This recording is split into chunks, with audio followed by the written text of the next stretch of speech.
Oke. Oke, mungkin segitu sepertinya. Jelas, mungkin gimana Fahri? Bisa di ini lagi? Ya, cukup jelas sih Bang Dika. Ya, terima kasih Fahri. Ya, sama-sama.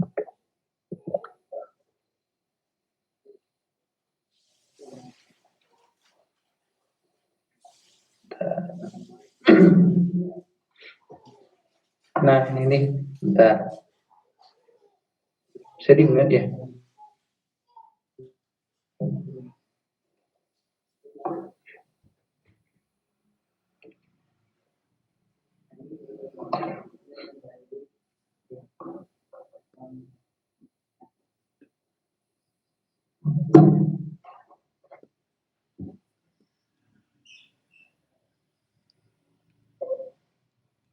Ya. Oh, Bang mau nanya. Hasil foto tidak terlalu tajam itu kenapa? Bang mau nanya, hasil foto tidak terlalu tajam gimana? Maksudnya gimana ya? Boleh aja langsung gitu. Ngobrol langsung aja. Kurangnya, soalnya saya belum mengerti tentang pertanyaan ini. Hasil foto tidak terlalu tajam itu kenapa? Tidak terlalu tajam. Contohnya gimana?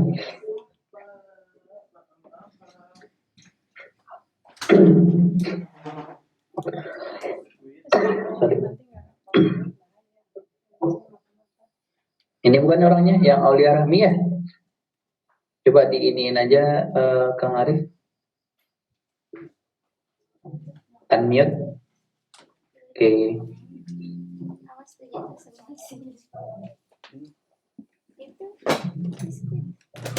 Contohnya gimana ya? Maksudnya Bang mau nanya hasil foto tidak terlalu tajam. Tidak terlalu tajam. Gimana?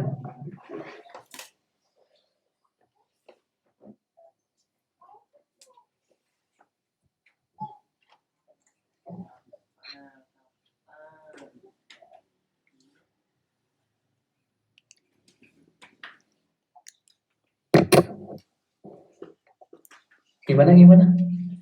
Arif, jelas Arif?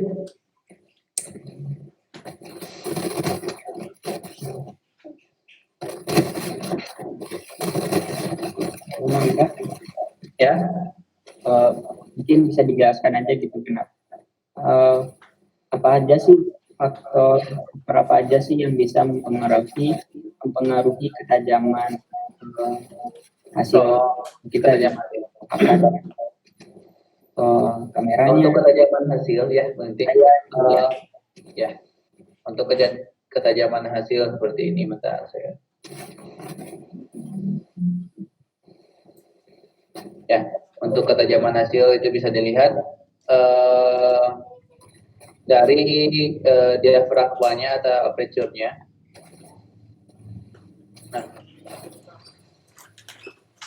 Nah, untuk ketajaman ini saya pakai shading-nya. Biasanya aperture-nya itu 1.8 atau ketajamannya itu bokehnya itu lebih ngeblur ke belakangnya. Jadi si fokus objek tersebut benar-benar fokus. Nah, seperti ini lebih jelas. Kalau seandainya pengennya tidak ada sedikit blur dan di belakangnya itu lebih jelas lagi, maka dinaikkan saja diafragmanya menjadi minimal itu 5.6, 6.0 dan lain sebagainya. Oke. Ini. Oke. Itu kemarin. Ya, makasih Bang Dika. Lanjut buat teman-teman yang ingin mau ngasih pertanyaan, silakan. Bentar, sebentar Kang Arif. Ini ada nih Abdul titik T, Abdul RT. Kak, saya boleh main ke Bandung. Saya jauh di kota Mubagu. Pertama Bagu, hai Abdul. Ya boleh banget. Saya rekomendasiin banget untuk ke Bandung. Dikarenakan saya juga sehabis seminar ini mungkin akan mempraktikkannya beberapa hal dan ingin mengajak teman-teman nih untuk hunting bareng di Bandung atau sekitaran Bandung seperti di Jalan ABC, alun-alun dan sebagainya. Boleh banget. Jadi gitu teman-teman. Jadi mungkin setelah basic fotografi ini kita juga rencananya bakal ngadain pelatihannya gitu. Jadi secara langsung gimana pakai kamera. Mungkin teman-teman yang belum punya kamera bisa pakai HP gitu. Bisa Nah, banget. tanya Bang Dika, kalau pakai HP gimana sih tips and tricksmu gitu? Tadi kalau seandainya main HP, sebaiknya lebih mendalami tentang komposisi pengambilan gambar. Dan juga kalau bisa saya merekomendasikan ketika pakai kamera HP itu sebaiknya menggunakan mode manual. Jadi kita bisa atur si cahayanya, atur kegelapannya, atau atur ketajaman dari si kamera tersebut. Tuh.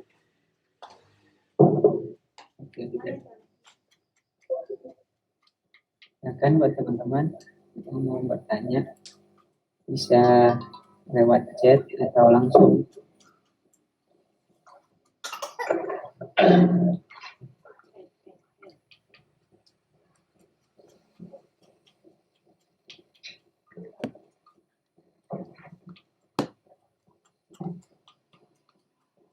Oke. Boleh ya, Bang. kalian dikarenakan fotografi ini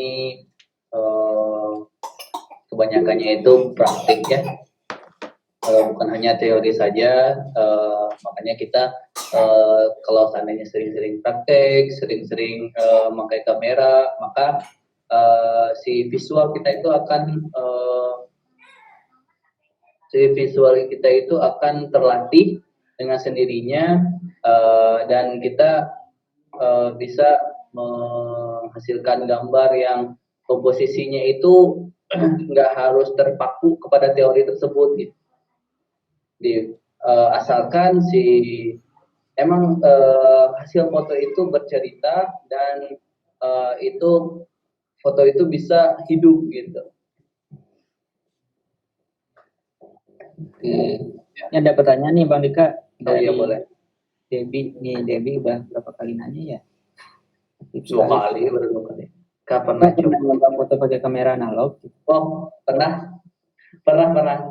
Saya pernah pakai kamera analog dan itu masih diajarkan sama teman saya yang pakai analog.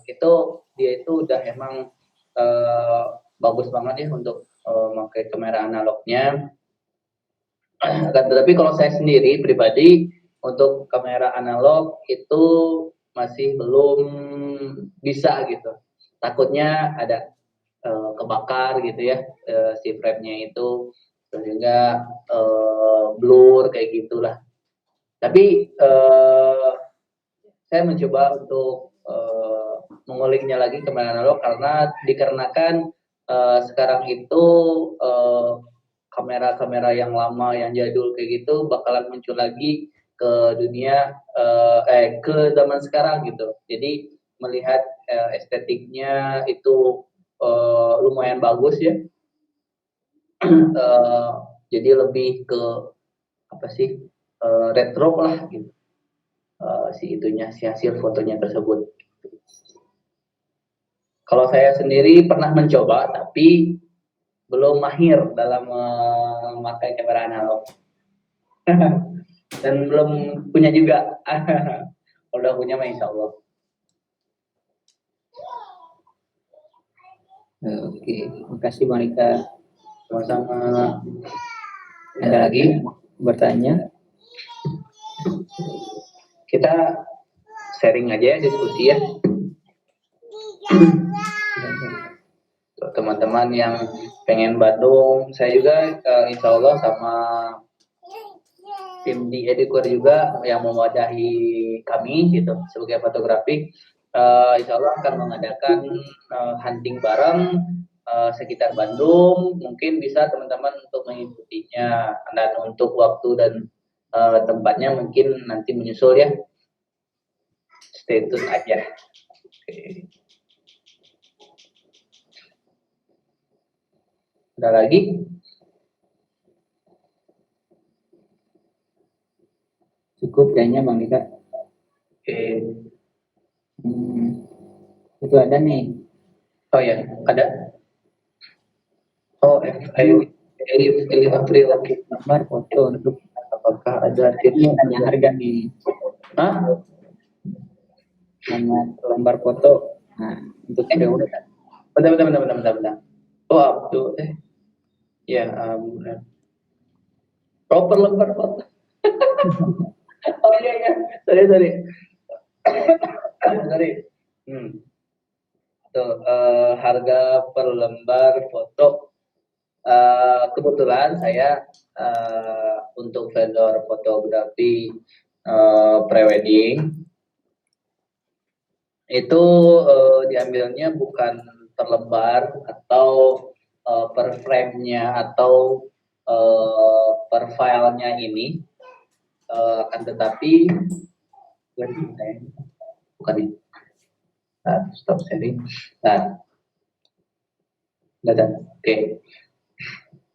Berapa harga per-lembarnya? Mohon maaf. Ini kalau saya bergerak di bidang fotografer, vendor fotografer, baik itu menghasilkan prewedding atau weddingnya, dan saya tidak dan kami tidak menjual untuk per lembar fotonya atau per filenya tersebut. Akan tetapi kami memberikan semua filenya kalau seandainya kita udah motret teman-teman sekalian yang udah nikah dan mau menikah. Nah, ini kita misalnya ada frame-nya itu ada 800 frame, itu buat kalian semua mentahannya, dan editannya juga nanti bakalan kalian pilih, dan nanti kita edit dan kita berikan lagi ke kalian. Nah, untuk harganya, nah itu kita per paket. Biasanya paket wedding saja, wedding full pack, wedding pre-wedding dan pre-weddingnya atau pre-weddingnya. Itu untuk harganya mungkin bisa dicek gitu ya di Nestle Motonya saja gitu. Saya juga belum berani untuk menyampaikan harganya secara detail. Tapi ya untuk kelas Bandung dan kelas kota yang lainnya mungkin itu nggak terlalu mahal, nggak terlalu murah juga. Dan insya Allah hasilnya mengesankan. Mungkin teman-teman bisa melihat ya hasil foto yang kami hasilkan di sini. Bentar.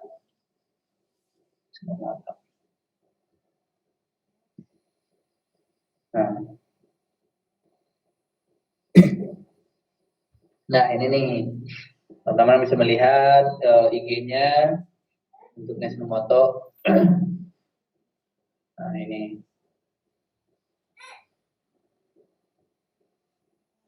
Untuk tanya-tanya harga bisa DM langsung saja ke admin kita.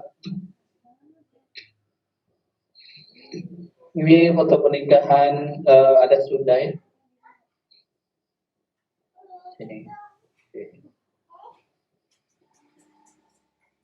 Nah, ini juga ada foto prewedding.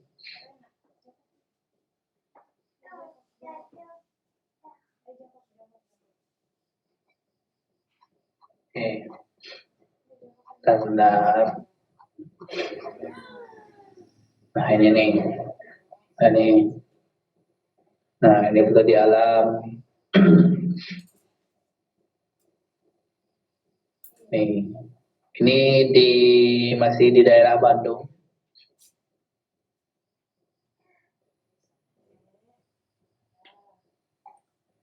Oke. Ini di studio kita.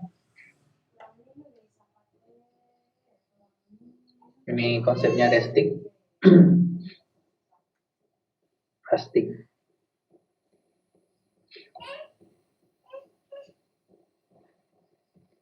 Oke. Oke. Oke, mungkin kalau ada yang bertanya langsung saja ya. Boleh langsung, boleh di chat juga kalau malu-malu. Mending langsung aja biar kita interaksi. Nah, ini contohnya. Ini kitanya, ini foto pas lagi pandemi. Jadi akad only atau akad saja. Oke, Kang Arif. Ya. Ini ada satu lagi, nih Bang Dika. Ya. Oh. Apa yang bisa diandalkan oleh seorang fotografer yang bisa bersaing dengan fotografer lain? Menarik. Menarik sekali. Yang mana sih? Dari pengalaman Dari Elif April. Oh, apa yang bisa diandalkan oleh seseorang fotografer agar bisa bersaing dengan fotografer lainnya?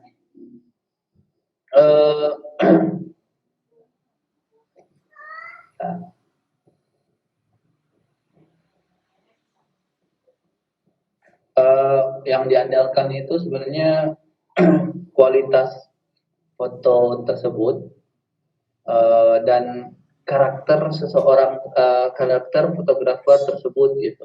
Jadi kalau mungkin teman-teman sudah sering untuk memotret gitu, foto gitu ya, teman-teman bakalan mengetahui atau bisa membedakan, oh si fotografer ini karakternya kayak gini nih. Biasanya karakternya itu pengambilannya kebanyakan komposisi atau kebanyakan mimik wajah dan sebagainya gitu ya. Nah, kalau ini kan mereka mengenalkan komposisi. Nah, seperti ini gambarnya. Nah, komposisinya center. Mereka mengandalkan moodnya. Nah, ini mengandalkan apa sih, komposisi dan posenya gitu. Jadi setiap mungkin kalau teman-teman lebih peka lagi terhadap foto gitu ya, mungkin teman-teman bisa membedakan, oh si fotografer ini karakternya seperti ini untuk memotret si fotografer ini kayak gini. Lebih mempertahankan si karakter dari foto tersebut. Tapi akan tetapi untuk apa sih? Untuk mempertahankan tersebut bukan berarti kita harus seperti itu ya. Maksudnya idealis kita itu apa sih, kaku banget gitu. Jadi nggak harus komposisi terus yang diandalkan, tetapi untuk lebih bervariasi kita bisa memakai konsep yang lainnya seperti gestur tubuh dan lain sebagainya. Itu akan memperbagus dan self branding kita itu bakalan naik. Kualitas sebenarnya, lebih tepatnya kualitas. Oke, dilanjut pertanyaannya. Untuk jawabannya untuk sama ini dari Gary Gervian. Oh ya,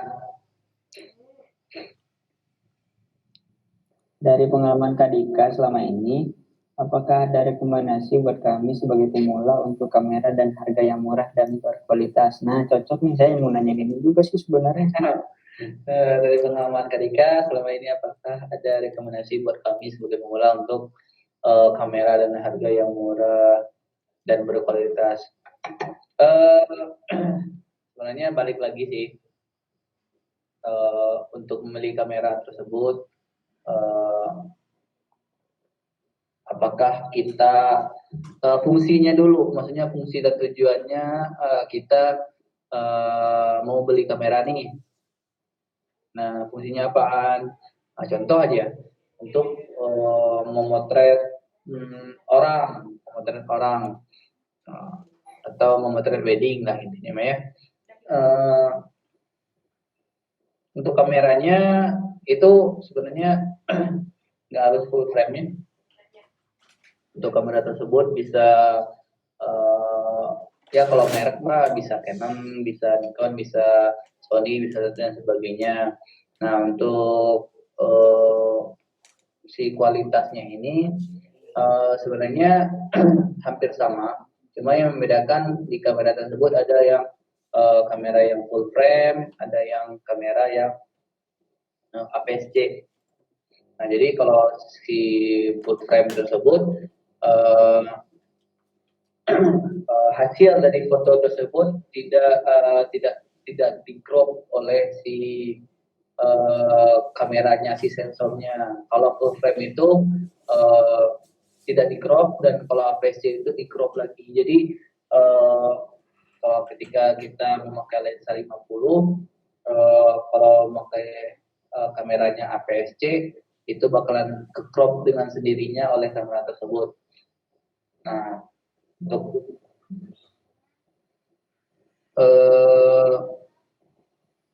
dengan harga pemula dan berkualitas, yaitu tadi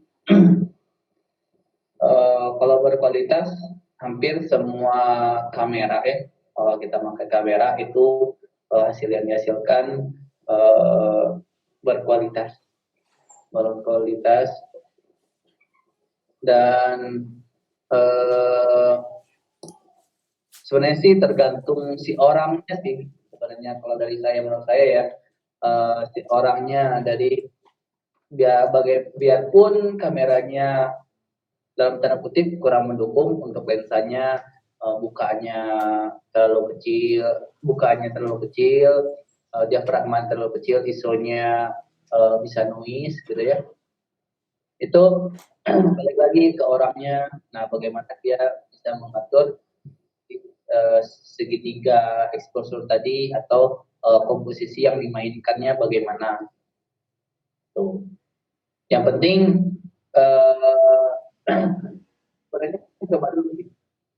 mencoba dulu mempraktekkan dulu, dan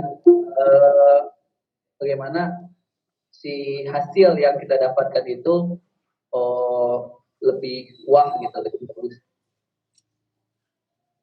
Kalau kamera urutan ketiga kalau menurut saya. Itu gear pilihan. Kalau nanya nih, kameranya Bang Dika kira-kira harganya berapa ya? Kok nanya gitu sih? Masih malu. Yang beli kayak gitu juga kayaknya. Sebenarnya saya nih Sony A7 klasik ini, kalau barunya nggak ada, udah nggak ada di pasaran kayaknya. Kalau barunya sekarang udah merambah ke Sony A7 Mark 3, dan ini harganya aku beli bekas sih sebenarnya, soalnya banyak ya fotografer weddingnya, dikarenakan pengen beli model lagi gitu. Beli model lagi, ya gitulah. Jadi si kamera ini harganya kalau sekarang sekitar 8 jutaan, dan lensanya ini 2,5. Kalau bekas ya, kalau baru itu bisa 11 lah atau di atasnya gitu. Tapi baru udah nggak ada lagi kalau untuk A7 ini. Tapi nyicil juga sih, nggak langsung. Udah lunas tapi ya Bang? Jangan ditanya. Itu dari diri gimana? Ya, Apakah udah puas? Jadi gimana? Dengan jawabannya Bang Dika? Ini bisa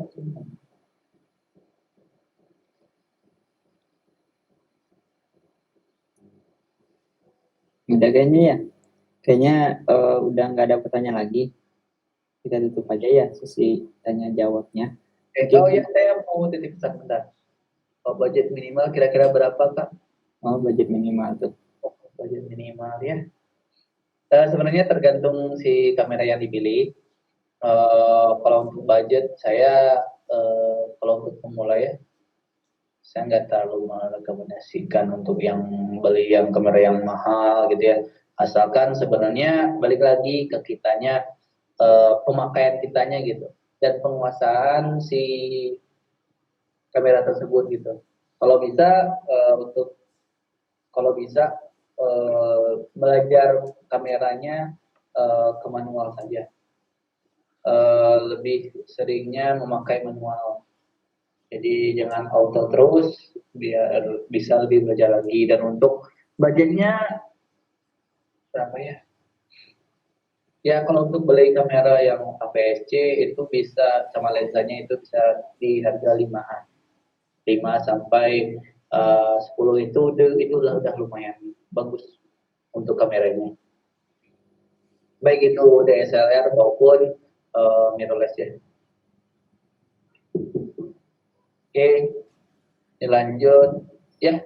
Oke, untuk saya sih segitu. Mungkin mau ditutup Kang Arif. Oke, terima kasih Oke. Bang. Ya, sebelumnya Kang Arif ya, saya mau nitip pesan kepada teman-teman semuanya yang mau untuk praktek langsung dan lebih mengetahui secara prakteknya teori-teori yang saya sampaikan hari ini, mungkin bisa bergabung langsung atau tetap muka langsung bersama saya dan teman-teman fotografer saya. Saya juga bakalan mengajak teman-teman fotografer dari Desmo Moto juga untuk hunting bareng di Kota Bandung. Hunting bareng di Kota Bandung dan itu tentunya kita diwadahi oleh Educare. Oke, mungkin segitu saja mungkin Kang Arif dari saya. Assalamualaikum warahmatullahi wabarakatuh. Terima kasih kepada Bang Dika. Semoga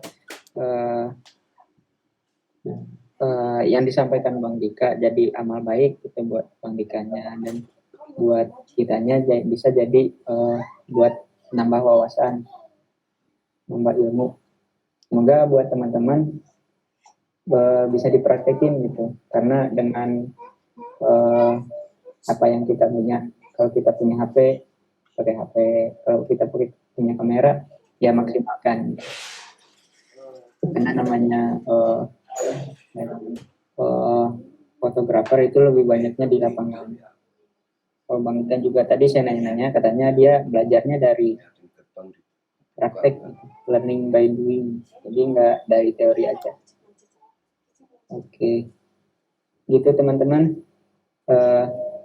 Terima kasih atas partisipasinya.